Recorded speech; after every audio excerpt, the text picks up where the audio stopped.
Hi, my name is David Ryan Barcega Castro Harris, all five names for the ancestors, and I'm the founder of Amplify RJ. And I imagine you're here because you want to learn more about how you can go from diversity and inclusion to restorative justice community in your organization.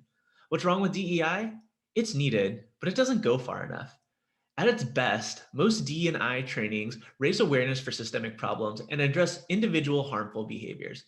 Discriminatory policies and microaggressions need to be addressed, but if your primary concern is whether people from diverse backgrounds are represented and feel included into the existing structures without interrogating how the structures were built in society steeped in white supremacy culture, you're not really solving the problem. At Amplify RJ, we know that the root of the problem is disconnection from others and often ourselves. It makes it almost impossible to build healthy and authentic relationships in the workplace and repair them when there's harm. This is largely due to white supremacy culture. Now, before you go running, let me tell you what I mean by white supremacy culture. It's not about demonizing white people and not simply about removing the use of racial slurs or stopping people from marching with the Proud Boys. According to the good folks at dismantlingracism.org, white supremacy culture is an artificial, historically constructed culture which expresses and justifies the idea that white people and the ideas, thoughts, beliefs, and actions of white people are superior to people of color and their ideas, thoughts, actions, and beliefs. The idea that white is normal, better, smarter, or holier is reproduced in all societies, institutions, in particular business, the media, education, Western science, and the Christian church.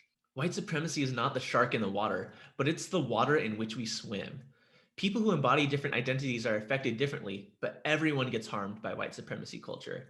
According to Tema Okun, characteristics of white supremacy include objectivity, perfectionism, a sense of urgency, defensiveness, power hoarding, individualism, and more.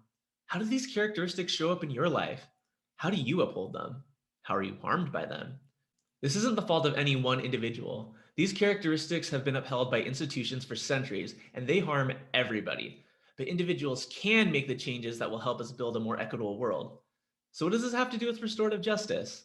At Amplify RJ, we define restorative justice as a philosophy and set of practices rooted in Indigenous teachings that emphasize our interconnection by repairing relationships when harm occurs while proactively building and maintaining relationships to prevent future harm. Some folks only think about the process of repairing harm when it comes to restorative justice, but as you can see from this diagram, repairing harm is only a small part of the work. Much like the branches of the tree need to be supported by a strong trunk and roots in order to bear fruit, restorative justice processes need to be supported by proactive restorative practices and a restorative mindset and values in order to get to the outcomes of healing, accountability, and stronger relationships. Amplify RJ does this by taking you through a series of interactive live workshops supported by asynchronous learning that help you build habits to embody these restorative practices in your own life. We cover the foundations of restorative philosophy as well as the in-depth practices for building, maintaining, and repairing relationships rooted in equity. I'm really looking forward to you joining us in this work that will build the future we want for generations to come. If you want to engage in this work for yourself or bring this work to your organization, check out the links below. If you have any questions, please email me at amplifyrj@gmail.com. Thanks so much for taking the time to watch. I hope to hear from you soon.